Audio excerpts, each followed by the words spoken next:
ធ្វើដំណើរតាមបណ្ដោយផ្លូវវឿនលឿនហើយយើងចេញតាមច្រកត្រែងទៅយ៉ាង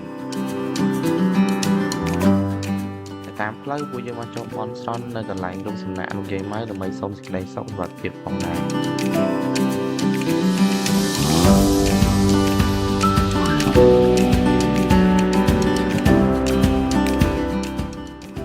តាមផ្លូវយើងអាចគយគន់ទេសភាពដែលពោរពេញទៅដោយដើមស្រល់និងខ្យល់អាកាសបរិសុទ្ធ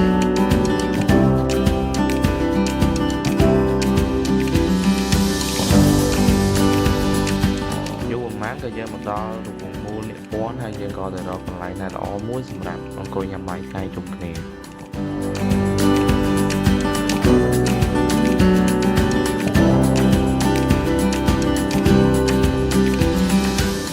ទៅដល់កន្លែងភ្លាមយើងចាប់ផ្ដើមរៀបចំបង្កាត់ភ្លើងលាងបន្លែនិងអាំងសាច់ផងដែរ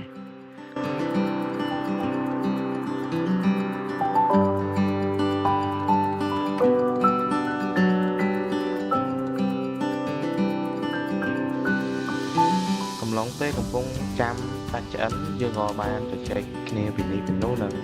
enjoy view នៅជុំវិញខ្លួនដែលពោរពេញទៅដោយដើមស្រល់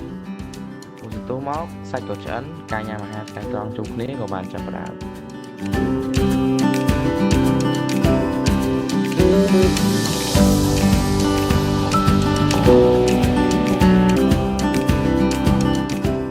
និយាយរំទៅអូសៀនជាតិគិរីរំគឺជាកន្លែងដែលល្អមួយសម្រាប់ការមកលំហែអារម្មណ៍ស្រូបយកខ្យល់ធម្មជាតិហើយក៏មានកន្លែងដើរលេងជាច្រើនទៀតដូចជាអូសៀនជាតិបោះតង់